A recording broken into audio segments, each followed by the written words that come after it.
ya zonga Belgique ya bomoi asala ngope na mbanzango mokolo ba pesa ki pigeon zaki na poison apesi ordre na pigeon akende na ye pigeon si balambi eza déjà bakalingi basali sauce mais donc pigeon na makolo babwa kaka ebima sur place wana to ebite suki ezonga ndeni makolo zongi bakuse kangani mapeke kangani na kati ya sani wana ya supu pigeon boti ba mansala apombo akei ali supu nyonso sopani na sultani ya sango. Alors pour na kobikisa ye pour plaider pe pour na ye na tiene mibiko misato ebikisa ye épargner ye voilà na loi oyo koyela ye. Exactement. Alors lokola to si yango te to pa koyi nango d'accord. Donc moi libaya au papa diange na tiela ki mobutu po bika na mobeko tata atiaki lokolo te akokite akoyi. Exactement. Merci 11e. Merci beaucoup.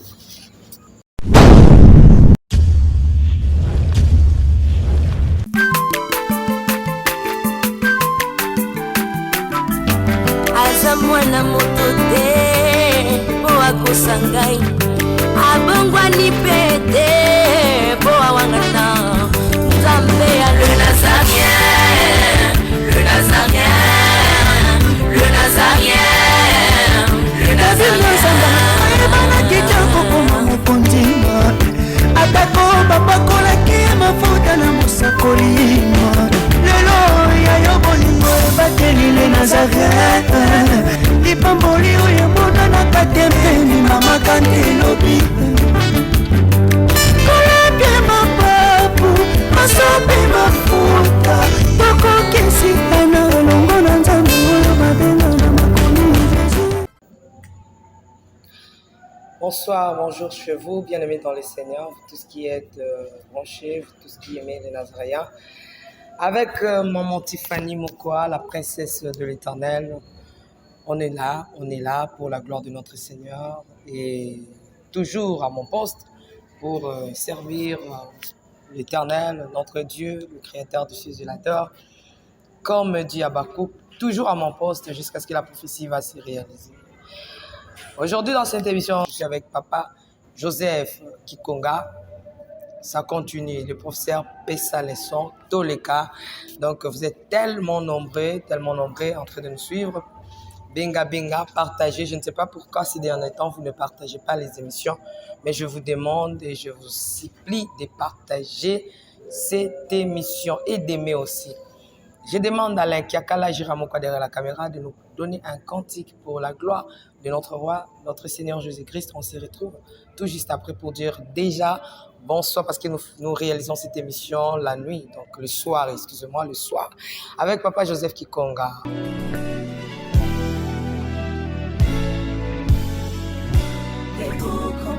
Congo longola loboko na litama bangusa mai na miso tika bisenga senga ya kolula bikolo mosusu pesa Félix Antoine Tshisekedi maboko poto tonga mboka na biso Congo na nzela ya union sacrée na losambo tokolonga. Oh toi qui écoutes la prière, tous les hommes viendront à toi. Ingénieur Edi Kabé à la main de l'Éternel, prions pour ce beau pays et pour le président Félix Saint-Chrétien. Nzambe, Nzambe na Isaac, Nzambe, Nzambe na Jacob, Ozali, Nzamba Israël, lelo tokomo yembo Nzamba Congo. RDC, Noka, lelo tokomo yembo Nzamba Congo. Peuple croyant docile et social.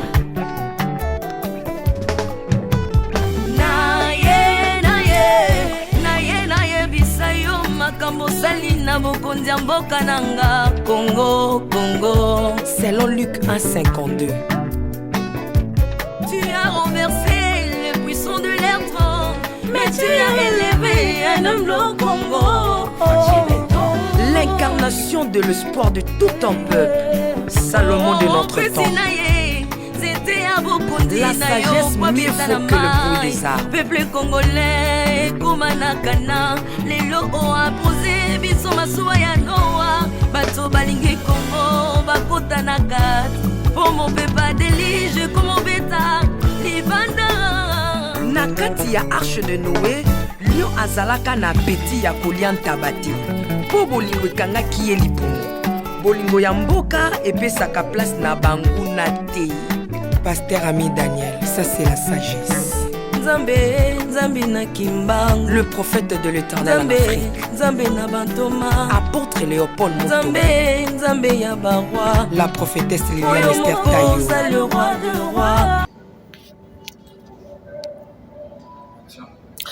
Merci. Ce cantique a fait plaisir énorme à tous les enfants de Papa Simo Kimbangu, Banankamba, donc c'est nos plaisirs. Et ce cantique aussi a fait plaisir énorme à celui qu'on appelle Maman Betty Kokele depuis les Issa, à ma sœur, à moi-même, Nikab depuis les Issa, que le Seigneur te bénisse. Pourquoi pas, c'est beau couple qui m'a donné Ndoyi, Ndoyi, Tiffany, la princesse là-bas là. Papa Guy et Maman Lauria là-bas là depuis l'Afrique du Sud.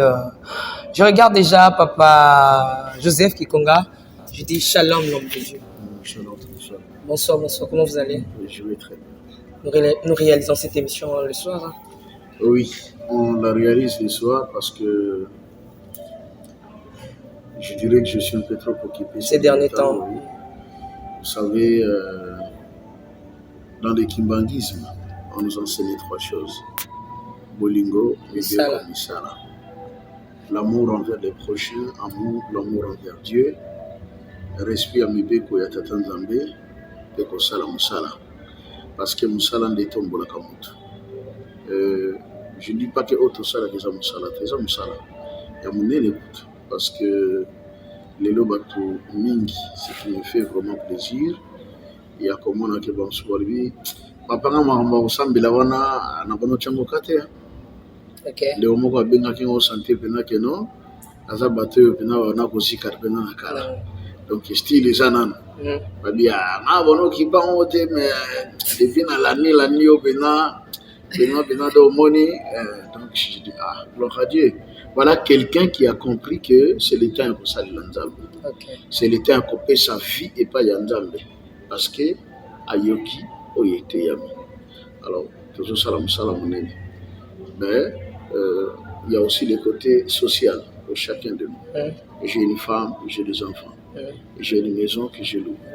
Donc il faut moi sinon na balia les premiers 30 la rentrée où ça le depuis lobby.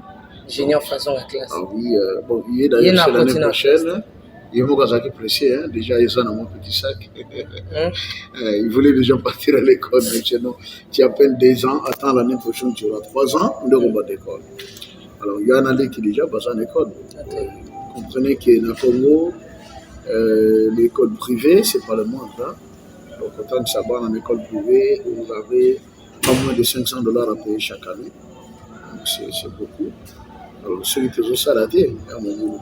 Vous êtes habitués à la net, peut-être les moments où on a quelque chose. Bon. Ceux qui vont caminer par exemple $50. Vous ne voyez pas que ça ne suffit pas parce que vous en avez pour fouta, il faut voler du premier 30, il faut, mais on vous a révélé. Ce qui fait que dire vraiment, on a compté, bon, nous avons maman Tiffany, les gomorrhes voitures de la norme $100, ça je ne sais pas. Dans mes habitudes aussi, nous sommes oh non, au monde il nazawa pina mikoro nazo kelela non. Il y en a qui m'appellent hein. Papa bengaka ceux qui difficulté ça yebisa biso c'est pas dans vos habitudes. Mais misupe ba kosa na bango pa ko pe ko kosa. Abi ke bat balingi mingi. Oui. Akompe nga ebi pasteur moko ya. Azaki pena na on kiste. Na loboko. Ya kala. OK.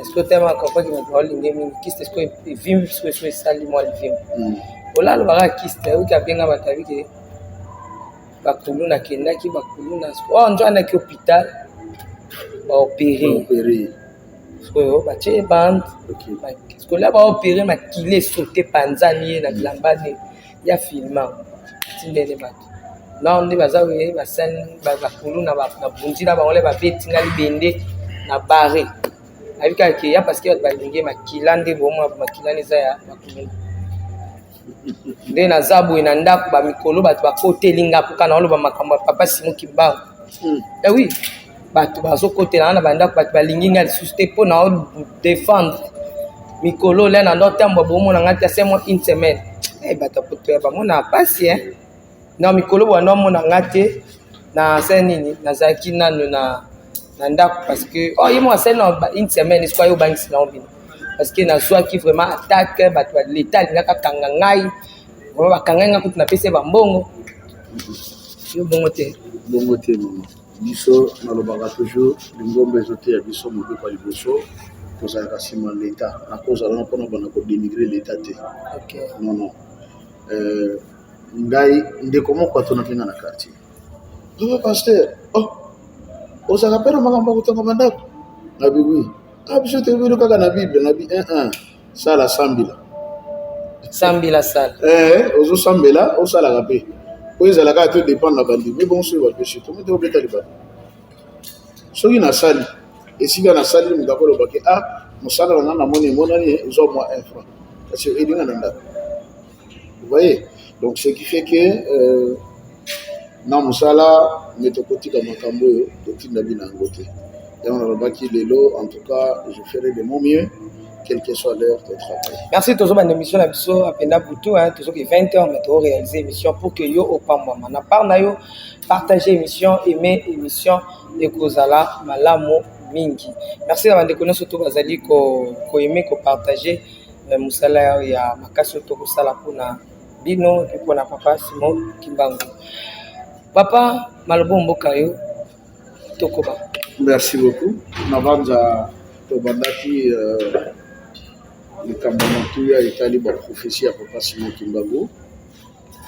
Et je voudrais d'abord dire d'emblée, maman Tiffany, depuis il y a quelques jours ici, le 6 ans, ça fait 4 jours que sa divinité, papa Simon Kimbangu a écrit une lettre circulaire, je tombe là partout chez les Kimbanguistes, interpellant des gens comme nous.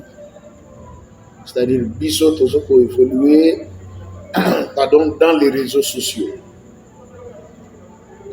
Les constats faits c'est lesquels bandeko mingi ba se lancer na kati ya réseaux sociaux sur YouTube évidemment on a côté ya makambo ya papa Simon Kimbangu. Mais le chef spirituel a fait un constat selon lequel basusu bazali ko déraper. OK. Oui, bazo kende à l'encontre des points doctrinaux, à l'encontre des principes établis, à l'encontre je dirais de la volonté de Dieu. Alors j'ai toujours dit que ceux qui disent sur le lot tellement pour na koloba, c'est pas que na la kana la mukina bandi na ngai. J'ai été autorisé. C'est vrai, comme j'avais dit la fois passée, Nikanisie Banda qui n'a pas Douda. Papa Simon qui manque un le Bakanabiso toujours. Témoin ya Tata Nzambe et Zali Moutou. Et témoin ya Mouteza, Tata Nzambe. C'est-à-dire Nzambe sur le Ngasa le Kambaro passé par Moutou. Moutou Pepo a réalisé le Kambofo a passé par Nzambe pour que le Kambaro est ici. Alors, Papa Dangenda qui met à part une maintes reprises, alobaka nanga loba moko. Makambo nyonso yo moni loba goda mokili. J'avais dit à Papa Dangenda, papa, ce qu'on a koloba makambo na mokili, na loba ngo ndenge nini po mokili mbebe yo kanga. Je n'ai ni chaîne de radio ni chaîne de télévision. Or pour que mon gongo nanga et comme réussi gonga na comité, il faut un instrument des arrêts comme papa ngana zana ngote. Et de deux, je parle d'argent ou fona banda ko futa tout le temps na ba média wana ko na sala musala wana. Alors bana mon fils, Dieu lui-même pourvoira. Comme j'avais dit autrefois, na kati ya pourvoyance ya Nzambe, maman Tiffany, c'est obongi sama. Omoni ndenge le jour passé ici au travail bien de conférences témoins. Et aujourd'hui, on est beaucoup plus en train d'évoluer avec vous. Donc, Eza Bakano Oyo, Tata Nzamba Bongi Saki pour que Makambo Lobaki Nanga, Narobana Mokili, Ebima et Yebana. Et gloire soit rendue à Dieu de ce que depuis ton bandi Moussala Oyo, et belé d'abord Bakom Bakimbangiste, Bamingi Lelo Bazok aspiré que comment bamosusu pe non seulement kimbangiste mais azalaki mana makambo mabe mazwi décision tika pasalela nzambe babengaka tosololaka. Et j'ai vu des occultistes, francs-maçons, bouddhistes, oui je vous dis vrai, bamosusu bayeti na kaba barose chrétien il y a haut degré mais ayoki na boyebi ayoki mama tifarabi ngana kanisaka nzelo ngana kotaka kuna nde ezaka ya solo. Non, j'ai compris que j'étais à côté, à Bengi, à confesser, Tobonde, à Tiki, à Yeti, à Kepenkamba, à Moni Papa, à Lobi Pe Makambonaye. De comme sous papa, Moussou Nazaki Naye, à Zalaki, grand maître dans secte, comment on appelle encore. Je crois qu'il y a Kankar, quelque chose comme ça. Tu m'appelles Chabalimien. Vous voyez? Mais à Tiki, Lelo a commis Azo Salamalong, tel que je parle, Azo comme Mondini, la Lingomba et Tata Simokimba. Donc, on fait un grand travail. Alors, Tobo Sanateke, Likamboya Tata Nzambe, Satan Boudisakamo, toujours. Alors, papa a fait le constat que, Ezana Bamsou, ce peu Babimi, Bazoloba, mais Makambo Bazoloba, Ezabena, conformité. Donc, il y a une sonnette d'alarme qui est tirée à notre égard. Pour papa le dit, les réseaux sociaux aujourd'hui sont incontournables. Na Oetali, au véhiculer information à travers le monde. Mais à Sengi Bisso, tout ça, la Moussala, on a Ndenge Oyo et le Ngobani. Et je pourrais encore dire, na Bandeko, Baladaka Bisso, Batata, Maman, à travers le monde. C'est-à-dire, on va constater que pasteur Joseph Abandiko Tengam. Alobi eloko moko eza conformité baloba. Et nazwaka déjà basisison bandeko parce que je l'ai dit, personne ne peut détenir le monopole de la vérité ou le monopole de la connaissance. La Bible elle-même nous dit, nous connaissons partie et nous prophétisons en partie. Alors, le kimbangisme, oui, j'étais né dedans, mais à l'âge de 8 ans, je suis parti. Donc je dirais, il n'y a pas grand-chose. Jusqu'à ce que, il y a 40 ans, que je viens réintégrer l'église. Donc 32 ans plus tard. C'est que, je n'ai jamais pu que je connais tout. Non, je ne connais rien. Le peu on a le baga, ezali oyo bayi, matangi singa, oyo ba informer ngai, oyo na saleli recherche na kotanga, Ope Papa Simon Lakis. oyo Papa Simon aye bolakisa ngai dans la révélation. C'est ce que j'apporte. Parce que les Kambouetali, Papa Simon Kimbango, c'est vraiment comme le Christ. C'est une grande forêt. Et c'est impossible que Moutomoko kota la forêt wana, okata banjete tout et ça pour nakati. Et c'est impossible. Donc, on fait également de notre mieux. Il y a comme Mekako apporter et pas une abandeko. Comme je l'ai toujours dit, la Bible dit, ce que nous avons entendu, ce que nous avions vu, nous vous l'annonçons. Donc j'annonce aux autres ce que j'ai entendu, ce que je vis. Mais qu'à cela ne tienne, ça ne veut pas dire que tout ce que j'ai entendu est correct. Parce que ma kamso na yoka ngope na bandeko, yakata lingomba. Moni na français balobaka, traduire, c'est trahir. En l'occurrence, pasteur Joseph, oui, benga maman Tiffany, parce que papa Simon en a besoin. Nana ye pa na yo na ba maman Tiffany, papa Simon azana bosenga na yo kende, vraiment certainement qu'ils en a di kambalinga ibisayo. Molena lo bango na ndenge balobi na ngana ye, maman Tiffany oui, papa Simon so benga yo. Et du coup échanger déjà contexte. Parce que oui, et qu'on bangi ça comme tout le monde. Et le gouvernement ngana salipo ba bengisa na boye manu militaire.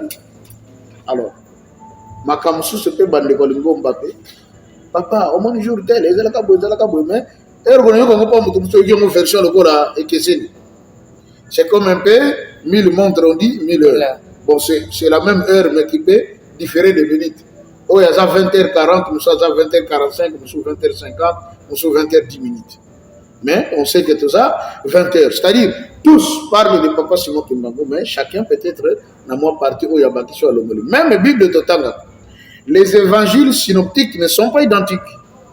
makambo matia comment nyonso te eza ndenge moko na oya ligue na oya marque na oya Jean azaki na atindi bokende kuna bokuta mpunda moko koto barubi mibale azaki na mwana ya mpunda. OK. Donc c'est vraiment ça mon motif. Voilà. Alors moi également je peux pas prétendre dire que tout ce que j'ai été béni d'ailleurs lundi de matin, j'avais reçu un homme de Dieu, Papa Kissé.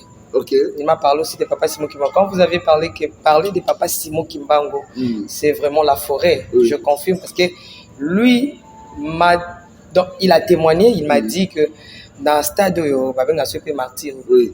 Pendant qu'on a bien Papa Simon Kimbango a zongi sa montou ya 50 ans déjà. Oui, dans le côté hôpital cinquantenaire.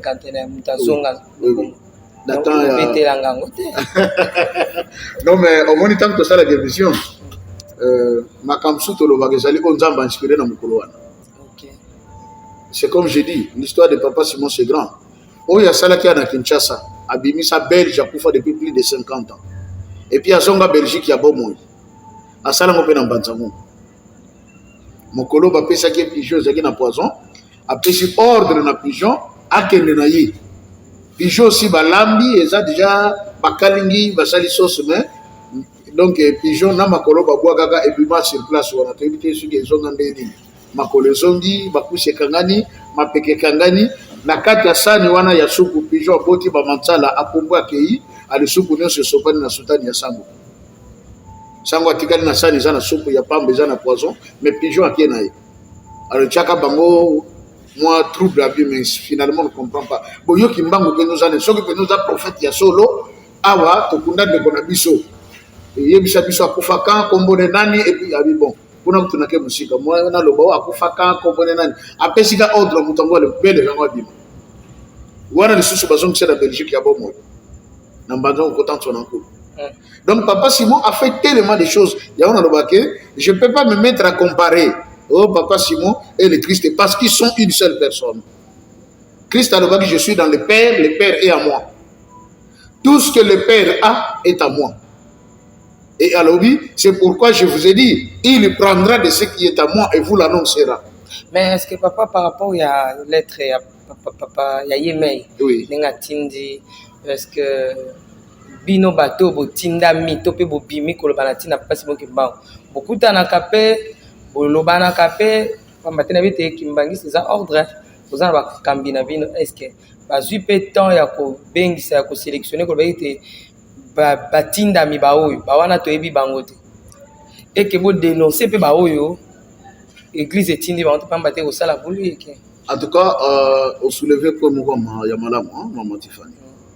Et la chose vraie pardon depuis nana bandaki musala oyo na moni na noté que bambuta baye ko ibisanga mbuta mutu makambo yo zo sala wana yangote ale baramoko tika omoni basi je suis ça bongisa sokité a wana to koloba kotika omoni la fois passée to sola ki na yo mais la quasi-totalité même ya bambuta lingomba bayaka ko féliciter félicitations et si comme to koma kité yo komi bravo ah et loko biso to loba kité en public yo lobiango félicitations bazali na pesimbote ba papa to kemboso bazai belé ba papa Mario omoni c'est des gens qui ont encouragé Moussa les Osalem papa Ndungi représentant église Kimbangi Sénat Congo central Mobimba.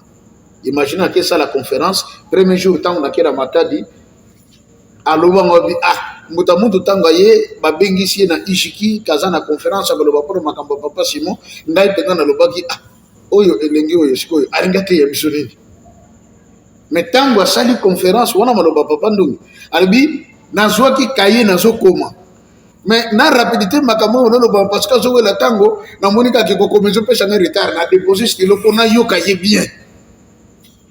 Vous voyez, j'arrive à Mbanzangungu. Omoni Mbanzangungu. Dans le kimbanguisme, Mbanzangungu est reconnu comme donc l'un des bastions du kimbanguisme. Et si comme Makambo Vanda. Si vous n'avez pas Bampaka ou Bayebi Penda de solo ya tata Simon Kimbangu. Si vous Bampaka on a Vanda na kata temple ngai elengi fonate ya bango. Vous imaginez ça? Yozobeta oyoki. O ngana yoki. Bango bamoni. Oyo ba or bango ba mona vivre. ba viva yango. Siko ngana yeko loba o ngana yokaki. O ngana monaki na vision. Convaincre bango. Voilà. Et puis ne banana bango bambuta bozonga lokola prophète Jérémie. Oyo Nzambe tango atindi azaki un jeune garçon de 13 ans, mais Nzambe alobi kende parle aux anciens d'Israël. Mais tant na bandita tant na o Nzambe achaki kat nanga ba question bambuta bato nanga mituna. Mutabutu tango lobaki boye ngana société limbola la biso malam. Non il ngaki loba boye. Na suka nango basengi Mutamout, papa, c'est pasteur, représentant Wanabi, to lingi Mutamout a kende lobby a continué na télévision, na la télé. Ce qui a fait que dans Salaka le samedi 5 février, le dimanche 6 février, le soir, j'étais encore à la télé. Le lundi 7 février, le matin, j'étais encore à la télé.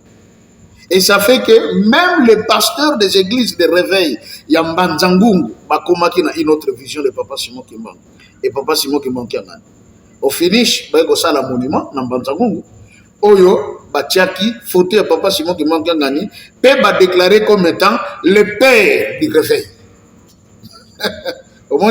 Et certains d'entre eux m'ont appelé, dit, vraiment, on ne sait pas comment vous remercier au Yaki Kofungo Labiso.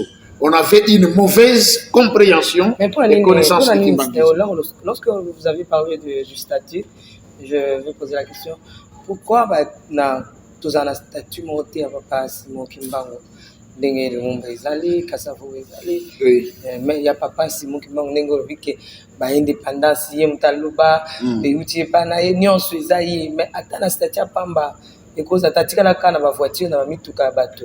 Utamba na ba photo na pe batanso tuni ba bazana ba kaba kimbangisa na l'église de Nord. Merci. Bonne question. Biso lingomba toza bolingo mipeko bisala. Na mibeko na exode ba le meeting te fera pas d'image taillée ni de représentation quelconque des choses qui sont en haut dans les cieux, en bas sur la terre et plus bas que la terre. Et tu ne te prosterneras pas devant elle. Vous voyez? Alors Papa Simon sait que ce qui a péché ordre tout ça là et que oyayi ezana ba faux kimbangiste o bakobima asali ke konaye azu soki molimo mwasi na kolia soki ya mobali na ya kolia soki ya mwana na soki ya ndeko atene ke kona il commence à invoquer pour dire Simon Kimbangu mutasolo. Alors nzamba bona kana avance biso na lingomba to sala ke côté tina nkamba et que Papa Simon Kimbangu na bibi noté na nkamba mboka. Je parle du Congo. Oui. Est-ce que Papa Simon Kimbangu tous ont été en Kamba? Oui. Azaya Afrique, m'appelle Congo en particulier. Natuni pour nanite nation na biso ba reconnaîtra ne ba cha Lumumba, ne ba cha ba Kasavu, ba lukile pe place moko ba cha y pour na histoire, un peu plus historique quoi. En ce que je sache, Papa Nabiso comment s'appelle André Kimbota Yango asengaki na Papa Simon Kimbangu Kiangani basala ekeko ya Papa Simon Kimbangu bachi yango na rond-point ya yolo médical. OK. Omoni na Bongolo. Baya bocha mo ekeko mo muke wana. Besoin ya Papa André Kimbuta ezalaka bacha ekeko ya Papa Simon Kimbangu. Mais Papa Simon Kimbangu na ebisaki ke biso na limo bato sala bikeko te. Ce qui a fait que bon ba changer ki na bango idéologie, Bachi à Bango, mais néanmoins, on met la photo. Du moins, la photo, elle est là. Que ce soit en Banzangou, ou ce que nous avons en photo, Papa Simon Zali, ce que nous avons je dis bravo aux autorités provinciales du Congo central. Parce que photo, il y a Papa Simon Kimbangu, Bachi à mon rond-point, il y a Kokita, Karija, Feo, Kende, Kinkanda et tout ça, na Coca-Cola, hein, bien la place on a Coca-Cola, Bachi à photo. Alors, il y a encore un militaire kimbanguiste. Sur une bonne santé, il doit être un colonel. Azana Est, à Kedengo Kutakuna, et si Papa Simon à la prison. Alors, on a place à la prison, Babengango, quartier Simon Kimbangu. Stade de Pesana, Babengango, stade de Simon Kimbangu. Cimetière, mon copain, je crois, Babengango, Simon Kimbangu. Mais comment tu as un quartier Mbimba, on a combat Papa Simon, mais il a prouvé que Yem Taza Awa. Qu'est-ce qu'il a fait? a érigé photo également, monument, batiaki photo, il y a papa Simon Kimbangu. Ne bandeli babundi saki, on ne voulait même pas qu'il aille inaugurer yango. A lancé un message. Vraiment, je lance un appel. Bandeko bako comme c'est un message pas ya papa. Tala di kamuna sali awa ezali un impact sur le plan spirituel mais bazo bundi sango baboyi na tele message tata Simon Kimbangu awa na est. Maman Tiffany personnellement tant message on est comme la kinga j'avais appelé les protocoles rapprochés d'un des conseillers ya papa. Na ici voilà situation za na ndeko na niveau ya est ndeko na biso Kimbangu za ko na za militaire za mokonzi a érigé monument ya papa Simon Kimbangu batie photo na ye mais bazo boya basi sa misala pe ba inaugurer yango ce qui moyen zali ya kosolola yango na papa. Les protocoles comme ça qui message na conseiller les conseillers comme ça qui message na papa et puis qu'on appelle Nzele Pesamaki ça a été inauguré. Donc dire que tout ça et que non mais la photo oui on met quand même la photo. Merci beaucoup. Là, c'était juste l'introduction de cette émission. Oui. Papa, tu as un message. Merci, maman Tiffany. Les Kamba Profession, j'avais dit la fois passée que vous allez un peu moins bien d'habika. Je vous remonte en auto quand le téléphone pour une connexion. Les gens ne font qu'appeler. Ok. Papa, tinde la profession, on a pas kotanga ngonga moko. Baza la précédé parce que tu as sur l'agneau sur Awa, tu as tout ce qui est dans la profession. D'accord, tu as permis dans la suite, tu Donc, cette prophétie est pessimisant la chronologie de l'ordre politique au Congo et ce qui doit arriver après au Bisoto Soussela. Je rends grâce à Dieu parce que les lobandeko mingi à l'étranger babadi ko comprendre que makambo yo pasteur Joseph abandaki ko lobane bandeli auto traita qui de psychiatre nzoka zaki na raison ora banono barabiso makambo ya solo. J'ai reçu le message d'un frère qui est à Paris à l'Obinangaboy. Pasteur, je vous le dis sans flatterie. Awana poto mindele bakomi ko luka ko bala ba congolais. Parce que va comprendre que l'avenir ya lobby est dans maboko ba congolais. Pe mingi kat na bango ba bandi ko yekola lingala, ba miyebe la langue. Lobby na kutana ndeko moko ya mwasi auti Italie.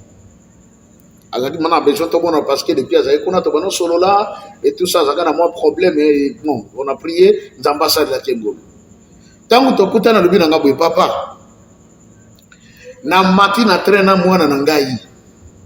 Mundele moko ayeko mata tango atali mwana na ngai yo muto keno ko vanda na kiti ya papa oboto biso loko na biso to zalaki nango eza yote ore zaki mwana na yete mais mundela confondre kamoni mwana na ye akokani na mwana wana adi na yebi ke kala mingi te boko régner to yebi yango kala mingi te mokile ko sana maboko na bino. L'italien qui parlait à un enfant de 2 ans et demi. Alors, papa, je suis à l'école, mon professeur, à l'université, italien, Azul Sabango, Nazawa Nazo Sambela Nzambe Mingi, avant le relèvement de l'Afrique, Ngana Mikoufela. Pour Bakri Oyobana, la bishop Bakotika, le repoussé Ngana Zalawanate. Pour Nayebi, vitesse Moko et pour se manifester tant qu'Afrique et côté les mains, c'est que tu as un bango na mbango na mais tu as dit que tu as un bango. Ça, c'est l'Italien qui disait ça. Habite au Landa Bango, na mbamu to ko so bango te pona nini. Eza prévu que kalamingité. Oyo to boto ke pana bango et sous son la bango. Et puis bango de bakotambo isabiso. Menga na kotika la ko accepter te na mona penza que à ma présence pendant que je suis vivant et ne connaît salimi bato wana ba noir ko ba konza biso. Vomi na mi kufela mena yo kakata na kata tombe ba kriya bana na biso tango makamboni ko salema. Parce que je sais que nos enfants aussi chercheront à quitter l'Europe, aller en Afrique à la recherche du travail. Maintenant, on a le bango. Ah, même psychiatre à Outuwa. À quoi qu'on a côté Congo, Tokomona, Magambele. Le l'homme se bibi, hein. Changement de fréquence, c'est une amélia, tout change au Congo, tout change. Vous voyez? Mais moi, je suis un homme constant. Je suis constant. J'aime bien rester sur ce que je fais. Ok. Et c'est même le caractère de Joseph. Alors, non, je sais, vous allez me traiter de tout et de rien, mais au fur et à mesure que ça vous comprendrez. Aujourd'hui, beaucoup de gens commencent à comprendre. Parce que tant on te commet un moment, Tiffany, ceux qui te comprendre ma cambote, tu vendre sa boca, tu n'as pas lobby, tu yoga passe. Papa n'a rien à le baga pour bêta biso mabanga.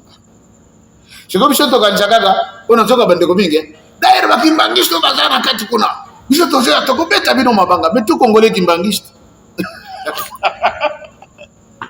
Tout Congolais est kimbangiste.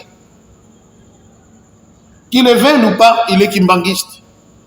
Parce que c'est grâce à Papa Simon que l'autre a toute liberté. C'est grâce à Papa Simon que l'autre m'a équipé avec un costume, na tambole na ngapé na butu na ville na kenanda na kala soki na lati boy ba kutu na numéro matricule. Tana mutu akomi na numéro matricule. La kisa numéro matricule peut être ça évoluer. Ce que ça na côté batu pourquoi yo la te costume alors que tu n'es pas un évolué. Raison bimba ba ko kangelo ke prison. Imaginez ça. Mais Papa Simon nous a rendu libres.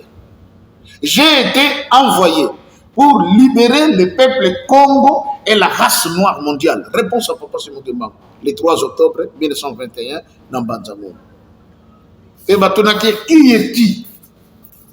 Papa Simon, tu as dit que je suis le prophète.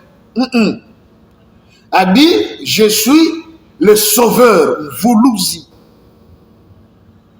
Est-ce qu'il y a un sauveur à Bakongo? Non, impossible. Nakamoto. Moto. Mais papa qui m'a petit temps lobby, je suis le sauveur. Mon Voulouzi. J'ai été envoyé pour libérer le peuple Congo et la race noire du monde entier. Or, Esaïe 19 et le bien abisso, lorsque les Africains seront dans l'oppression, sous les dictats des dirigeants cruels, l'Éternel leur enverra un sauveur et un défenseur. Alors, les Africains, les Égyptiens connaîtront l'Éternel. Et quand Papa Simon Kimbangu arrive, il déclare ce que Esaïe avait dit. C'est comme le Christ quand il est entré dans la synagogue, dans Luc 4, où il dit, l'Esprit du Seigneur est sur moi, il m'a oint pour abandonner le temps à Makambo Yéli. Ah, yo, moi, na ya Marie, na Joseph le charpentier, et tu prétends être toi. Cet homme dont Esaïe a parlé ici, abandonne le Kamabanga. Obasanim, balapide. Tata Kimbangu paye, Makambo Esaïe a sakola, a lobby, naïnde. C'est de moi qu'Esaïe a parlé. Le sauveur du peuple Congo et de la race mondiale, c'est moi, Simon Kimbangu. Mais Mindele Batouba Bengue est prophète. Voilà, oui, Bengue est prophète à cause des choses comme celle-ci qui ont un caractère prophétique. Parce qu'à l'Obama Makambo, le d'autres aux vivre. Maintenant, il faut que tu aies Papa Simon Kimbangu dans la profondeur. Pour que tu aies un gouffre, tout ça. Maman Tiffany, l'immisala. Oyebi pourquoi na songa la keloko nzembo moko to yemba kangana yo awa suko na bana meke ba ko yemba ngo byom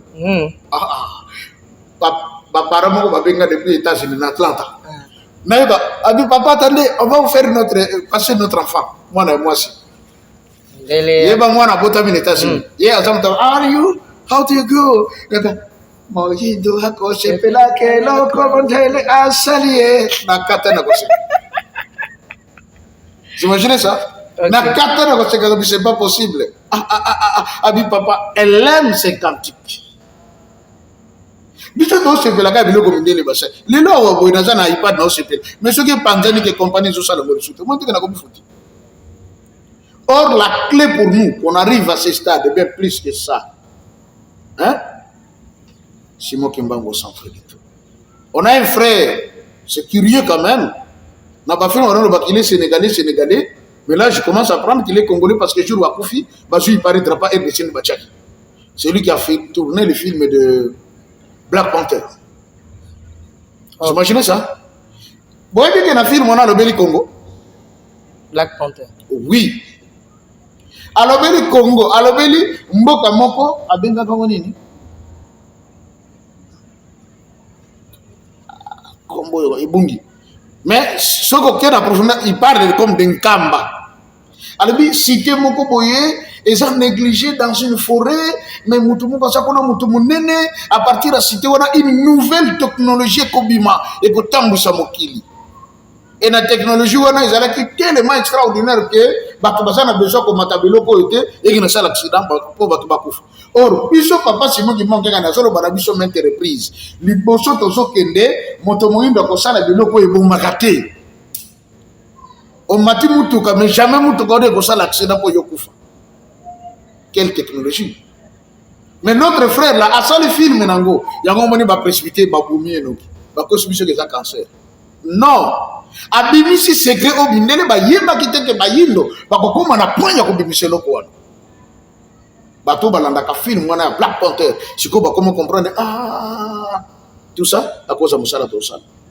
Ba non comprendre. Oui, mais na film wana ande makam pasteur Joseph Fazolo bana mama tifani. Yango lo baki na kata boyebi. Là, les gens commencent à comprendre. Ce que toujours qu'il y a un point. Il faut que qui est papa Simon Kimbangu pour qu'on puisse changer nature. Tu comprends quand on a pasteur Congo peut être style et ça pendant na auto mono na makambo zo bima koto yo soki baboyo akona bafuti ba uta akoto bazwaka ba uta Congo peut être ko bonganabi en un clin d'œil. Pourquoi? Tout passera. Mais mes paroles ne passeront point. Parole de Christ, parole de Tata Simon Kimbangu. Comme le bague golekate Maman Tiffany, tolingate et golekate. Mais je vous préviens. Ok. Ah, toujours ça dans l'émission Maman Tiffany. Les loyaux de son temps mitona. Mais Mikolokoya Bakotuna. Tiffany, oui. Toi qui recevais le pasteur Joseph, quand il avait dit ceci, qu'est-ce qu'il t'avait expliqué en secret? Ça voulait vraiment dire quoi? Bakotuna. Parce que les bossons de qui est maman. Au moins, les locaux encore yes. Certains même ils se sont dit ah, ceux qui n'ont pas combat encore sur la brandée les bossons. Kalami était dans son babuto. Kalami était dans comment bien. Comme vous père Tata Kimbangu. Il y a un makam tolobit. Si quoi il belé babimi bazo de Tata Simon Kimbangu. En vrai et en faux babimi. Mais nga ceux qui n'abima j'ai été envoyé. Mon collègue bago il s'engage que ça la sauter. Je m'étais. Non ça la sauter. Un esclave ou un serviteur n'est pas plus grand que son maître. Alors, prophétie, ton message, il y a Tata Kimbangu, je suis pas dans le 10e point, au Balobaki que sa fin sera pénible, malheureuse et honteuse. On parlait de l'ancien président Mobutu. Tata Kimbangu Moutalobaka. Tango Makambozo Obama, Tata Mobutu non a botamité parce qu'il est né le 14 octobre 1930. Mais prophétie, ils ont daté le 17 août 1922. Donc 8 ans avant la naissance du président Mobutu. Un peu comme je dis dans la Bible, quand Esaïe a prophétisé sur le roi Cyrus. Mon roi et tout, et c'est lui qui va déverrouiller les portes et tout le reste. Mais Cyrus a botama garanti. Mais Gongatam le Koki a botamité à Koki Simakaboa. Ok. 11e partie. Tata Kimbangu le Bible. Le Congo sera détruit en tout. Papa Bolimbisi, tu Oui. tellement on a 10 Oui. que fait na que vous la pénible tout ça. To tanga ki ngomba leliki. Est-ce que tu vois que Papa Simon Kimbangu a laquelle a Mobutu m'a déjà avant? À laquelle il m'a bêté. Ma yebisaki biso oyo ko salema pona ye. Bon mokolo bakutana ki na Mobutu. Parce que on a eu profession le bango avant Mobutu abota. OK. Est-ce que tango Papa Simon Kimbangu bakutana na Mobutu na kati ya prison ayeko pesa ye akabela ke mai po amela. Wabaki kende mwana na ngai akosola nayo. Est-ce que Papa Simon Kimbangu ayeba ke mutu ango onga na sakola na buta bateza ye. Pamba te Simeon ayebaki que Messia koya. OK. Baki akwa liwe koya na te tout que misune moni mesité. Tant Messia yaki ba memeli mwana on ba présenter ye, ta ba ki présenter atombola ki Yesu Masia balo amona ki ke Messi oyo Isaiah lobaka tozela. Ye akwa bi kwa na moni Messi na kokoke no pe manakime. Est-ce que Papa Simon Kimbangu ayebaki ke muto ya sakolela ka pénible kokomela Isaïe? Maman Tiffany, j'ai toujours dit, et je l'ai toujours répété, que Papa Simon Kimbangu n'est pas un prophète, mais de Dieu. C'est que y a que la moutou. amoni ekela monaye oyo abongiselaki makambo.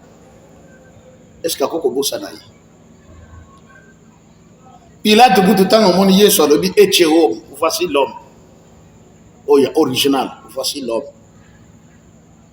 Or Ézéchiel alobi, je cherche parmi mille, je n'ai pas trouvé un homme. Mais ce jour-là, Pilate a trouvé l'homme, eche homme. Et bon, tata qui m'a envoyé par mon bout tout. Ce qui est réponse dans les abonnés qui aïba qui le président Mobutu, mais pour nani papa diangenda, tant Mobutu a commis qu'au kende déjà na descente na ya pénible wana ozo lobawana. Pour nani papa diangenda aïba qui étant Nzambe ngolobi azana kata Trinité aïba qui déjà que to commis qu'au kende déjà na prophétie oyo tata lobaki. Alors Neloka aussi, que ça t'est en montant, comprenez mon émotion, il fallait habiter à Kamabo. Pour nani ya mitungi samaki na muto déjà parce que là qui m'a bécouya ici comme le point papa d'yangen dans les lacs. Kassina Loba toujours moment Tiffany, c'est verset biblique que j'aime bien, de Proverbes 25 verset 2. La gloire de Dieu c'est de cacher les choses. Moni, c'est de cacher les choses. Pourquoi? Naloba que tango tata Mobutu azu bokonzi. Papa d'Angenda a fait mes bébés comme ça. Vous voyez que même papa d'Angenda, papa Simon Kimbango a fait mes bébés comme tam. Alors, il y a ceux qui ont longi dans mes bébés comme eux. En tant qu'homme. Vous voyez, non? En tant qu'homme. Nous disons quoi? Jésus-Christ a existé en forme humaine, mais il n'a point péché. Pourquoi? A observé qu'il y a un principe de tata na ya pesaki. Christ a pas se livrer dans Kindomba. C'est vrai qu'Abana Gomela, mais il n'était pas un ivrogne. Parce que le Fils de l'homme est venu mangeant et vivant, mais vous n'avez pas cru en lui. Jean est venu, lui qui se nourrissait seulement de sauterelles et de miel, vous n'avez pas cru non plus à son message. Et le Fils de l'homme, vous avez me dit qu'il est possédé d'un démon. Vous imaginez? Donc, à quoi vous se livrez peu dans ma soupe, mais il n'a pas fait. Parce que Zaki me béco tata d'après ça qui a tous. Tata qui m'a empêché papa d'enguer na me béco mitan à tous ça qui a. Tata Mobutu papa d'enguer d'après ça qui a me béco misak. Mokonzi azakana basi mi balete. Mokonzi amelaka masanga milangwate. Mokonzi azakana banzambe mi balete. Mais na le trois mi béco tata Mobutu akoya. Omoni akoya ye moka lobaki mes coloniaux sont peu pondo et simbité non mais la kaka belge il compte ça diabète et simbité nzabe mimbale moto kitaki danser to yiki moka lobi même s'il faut faire des accords avec le diable pour refaire l'unité de ce pays, vous comprenez, et il a fait. Donc akoya ki comme akoya ki, c'est-à-dire l'avènement de Papa Mobutu au pouvoir, c'était comme une alliance entre lui et Papa Denguena. Or, dans chaque alliance, il y a la parole, il y a les signes, il y a les clauses. Tant qu'on peut respecter parole, mais ceux qui signent l'alliance, clause d'alliance pour respecter en côté, toujours, maman. C'est ce que j'écris dans les livres que j'écris. C'était une alliance. Ceux qui ont ça qui les trois commandements, sa fin ne serait pas malheureuse. Pourquoi je l'ai dit? Dans la Bible, on nous dit dans les livres d'Exode, en Israël, en Égypte, comme il y a désert, se méconduire devant Nzambe. Tcholi Nzambe. Nzambe bengi Moïse. Abi Moïse vient. Aïna Gomba. Abi Namoni peuple, c'est un peuple court raide. Na moyena ko bakotambola na bataboye exaté. C'est que j'ai résolu. Nazo pour ma bango tout. Mais je veux faire une alliance avec toi et ta maison. Et c'est à toi que je donnerai ce pays. Et moi, je m'en oh, éternel. Nakamwa. Nous en battons comme. Oh. Mais quand ils ont malheureusement, le bagage pas Abraham, Isaac et Jacob. Au Lobaka na bango, je donnerai ce pays à toi et à ta postérité. Si vous ne changez, souviens-toi de ce que tu avais dit. Que dit la Bible? L'Éternel s'est repenti du mal qu'il voulut faire à Israël.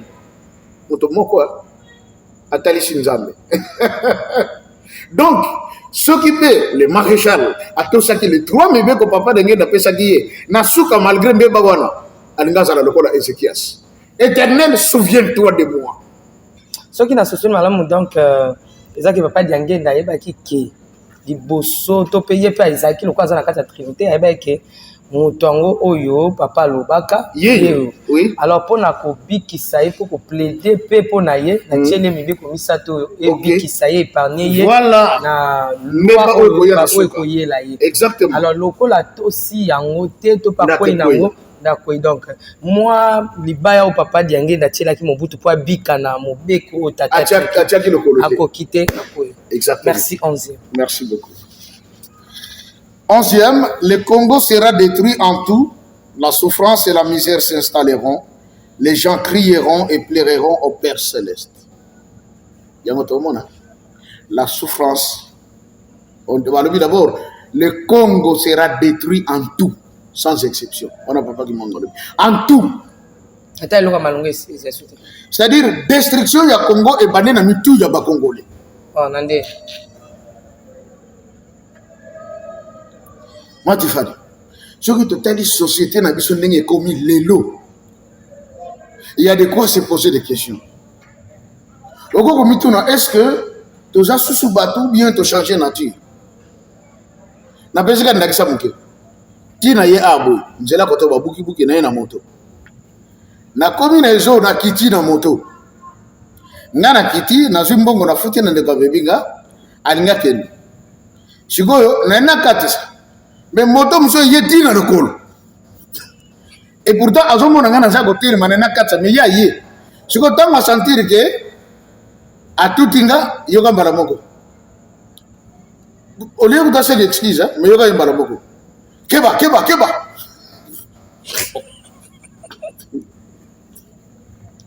Monsieur. Yo, utikuna ozoya. Omuni ndenge to telemi anga na kiti na nakatisa. Mais moto oyo sokumba mundele ateli yo frein. Donc fallait okanga frein pour ebike mutasole. Mais oye ko totanga na lokoro, et puis zo baranga le susu keba. J'ai dit la première et la moindre des choses d'abord que tu devais faire, c'est de t'excuser pour avoir mal agi. Père, j'aime ça. On dit côté de comme. Tala na banzela, mutokum. Ça, yo, a fini malamoko. Sans réserve. Et puis na Congo, batumuso ba fingo mona muto fingo na Saint Général, ma fingi na mona déjà na boulevard. Chauffeur à tala a fingi. Maman. Oh, batel bile liboso. Erga bakiti, atali ka forma bato bakiti.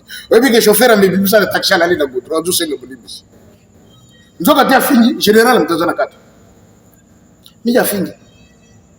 Kobe banabiso bandé na mitu. Dans quel sens?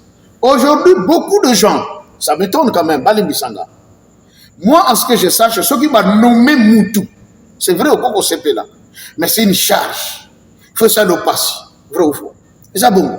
Mais bien sûr, dans le Congo, et comment ceux qui vont nommer Moutounanda, ça les fait. Bon, bah, il y a que si on a bien sûr à Kobonga et Koki, on ne voit plus l'intérêt général, on voit l'intérêt personnel. On m'a dit que vous avez déjà un tout. Pour ceux qui vont nommer dans un poste tel, je me dis c'est une responsabilité. Il y a des hommes et des femmes que je vais diriger, qui ont des femmes, qui ont des hommes, qui ont des enfants, qui ont des problèmes.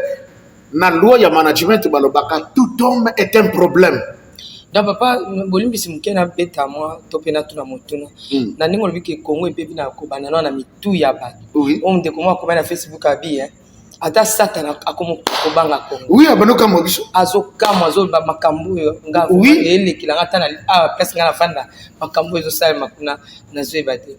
Mais on mona te ke moko ya bana papa Simoki Mbango asosoli yango abimisi ngolo na loyembo pétage donc mitu ba congolais ekoti mpese pétage maman limbisanga babia ke mvuluzi omoni terrain wana na lingi peta ngokota ngote te na lobika ki asosoli poto lobeli non asosoli est-ce que vraiment sosoli kasa joindre papa Simoki Mbango na message na ke Congo ko beba na ata na mitu abatu Congo comme papa na invité so la au moins comme tu ne sais pas kala mingi te awa nakoka suku te kotamba kala mingi te na telefone ngai ozomwa bato nyonso bazaka likolo donc mutu akopesa mutika conseil mutu akolobia mutu nyonso ayeba nyonso mutu nyonso asala nyonso donc kongo mutu aza na nsima mutu aza te sikoyo okota na Facebook oyo afingi oyo donc tata azoyebana te mama azoyebana te eleki azoyebana te mwana azoyebana te mpona koloba ke maladi ebandeli na mitu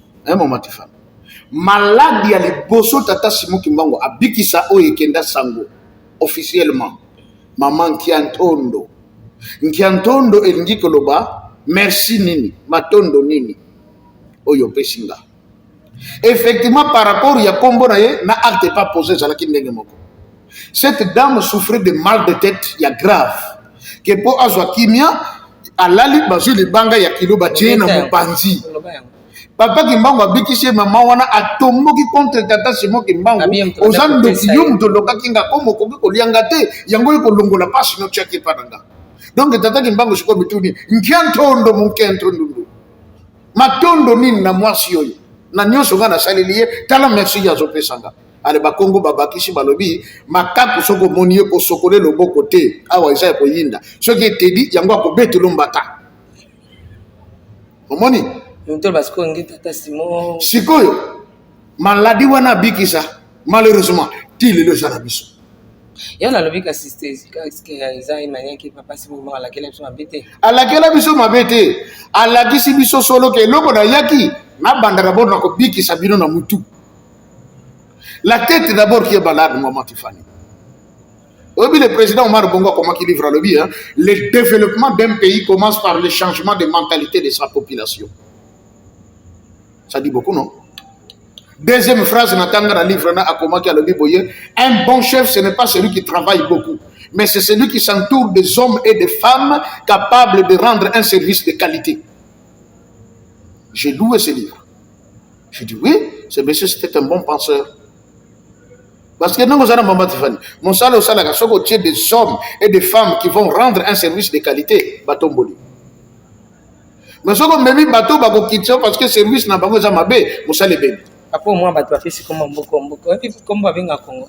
Mbokelengi. Mbokelengi. Parce que l'engi on est là ma bé. Donc oui, ma bé. Est-ce que vous pouvez vous rendre compte qu'un jour, je me promenais dans le quartier Bon Marché. Na comme côté ya ici il y a Bradima. Maman, nakuta poubelle, nakuta des eaux stagnantes, yoka solo, mais pembeni. Tout n'a pas non. Malewa. Na moni batata balati ba cravate be baolia. J'étais malade. Hein? Congo longola loboko na litama. Bangusa mai na miso. Tika bisenga senga ya kolula bikolo mosusu. Pesa Félix Antoine Tshisekedi maboko poto tonga mboka na biso Congo na nzela ya union sacrée na losambo tokolonga. Oh toi qui écoutes la prière, tous les hommes viendront à toi. Ingénieur Edi Kabé à la main de l'Éternel, prions pour ce beau pays et pour le président Félix Saint-Chrétien. Nzambe na Isaac, Nzambe na Jacob, ozali Nzamba Israël, lelo tokomo yembo Nzamba Congo, RDC Bokananga, lelo tokomo yembo Nzamba Congo, peuple croyant docile et social.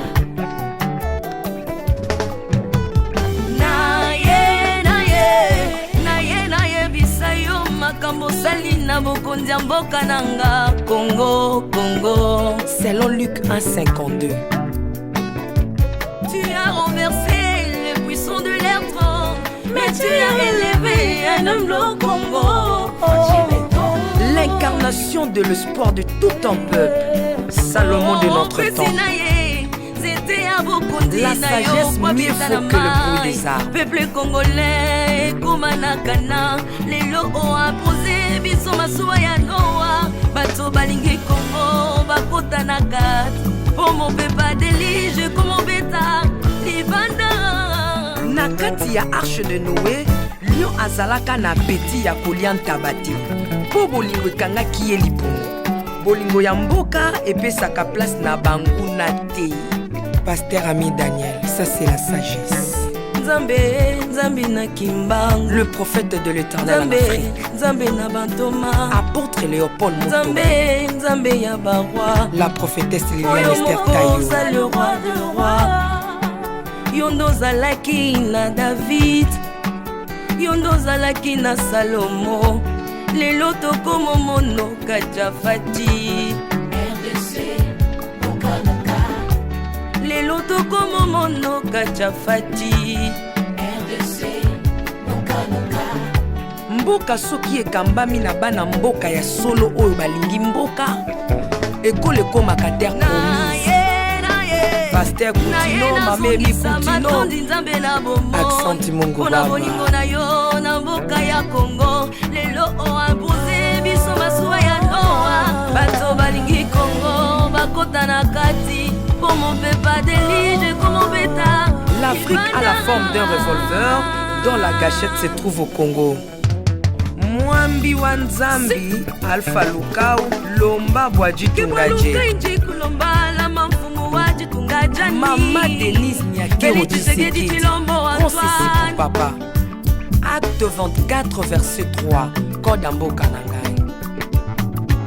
Yango nazo bondela yo, batela mokonza mboka nanga, Félix Tshisekedi Tshilombo.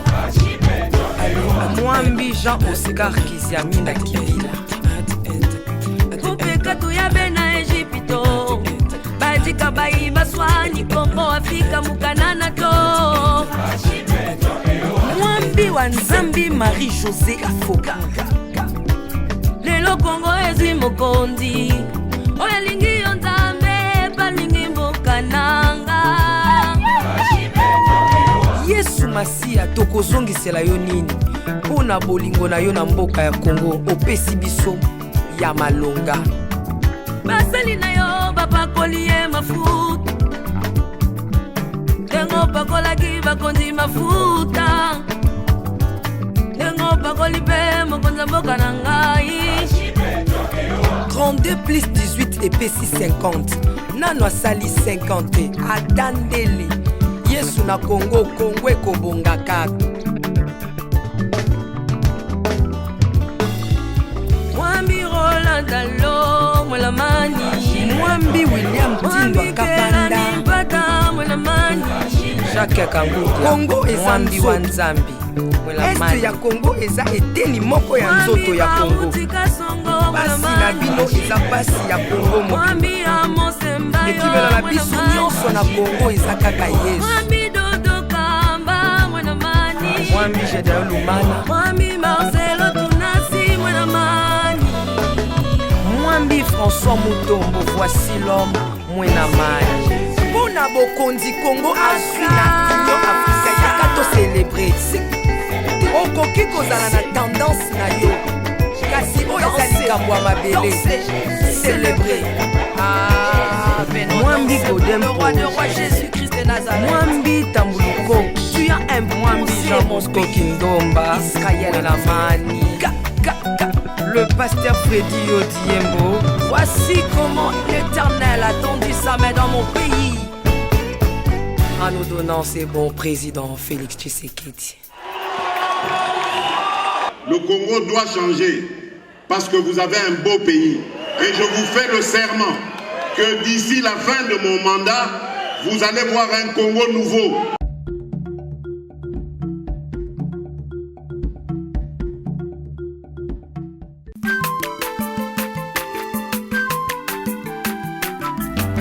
aza mwana moto te po akosa ngai, abongwani pe te po awangata. Nzambe ya le Nazarien, le Nazarien, le Nazarien, le Nazarien. Ebana mokondima atako bapakolaki mafuta na mosakolima lelo ya yo bolingo ebateli le Nazarien lipamboli oyo emonanaka tembeni mama kandelobi koleke mapapu masopi mafuta tokokisikana longo na Nzambe oyo babenga na makomi.